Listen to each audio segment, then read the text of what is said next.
So first sign and symptoms ఏంటి? Cancer వచ్చింది అని ఎట్లా తెలుస్తది? ఫస్ట్ ఆఫ్ ఆల్ క్యాన్సర్ అనేది ఇప్పుడు ఒక word that should not be used లాగా అయిపోయింది. హ్మ్. చాలామంది ఏమనుకుంటారంటే, ఆ వర్డ్ మాట్లాడితే గానీ, అటువంటి డిస్కషన్స్ మా ఫ్యామిలీలో తెస్తే గానీ, some bad omen will happen, మా క్యాన్సర్ వస్తుందేమో అనుకుంటారు. That is the first step that patient should or general public should overcome. Okay. Cancer అనేది మనకు బీపీ, షుగర్ హ్మ్. వేరే జబ్బుల్లాగానే.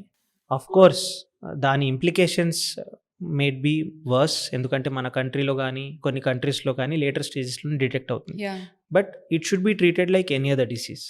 First of all only if they get that into acceptance, అప్పుడే we'll go on to the next step of treatment. So మీరు అడిగినట్లు first sign and symptom మనకి ఎట్లా తెలుస్తుందంటే, మన ఎడ్యుకేషన్‌తోనే తెలుస్తుంది. Okay. Just like any other disease. ఇప్పుడు sugar గురించి అందరికీ తెలుసు. హ్మ్. హ్మ్.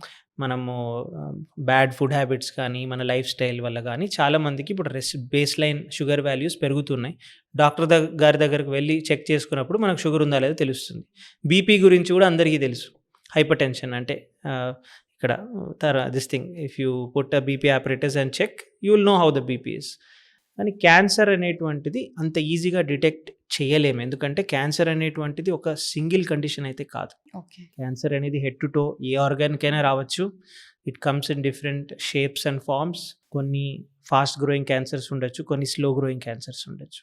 కానీ అన్ని క్యాన్సర్స్కి only then if you get evaluated, అందులో కొంతమంది పేషెంట్స్కి క్యాన్సర్ రావచ్చు అన్ఫార్చునేట్లీ. చాలామందికి నాన్ క్యాన్సర్ అనేది తేలుతుంది.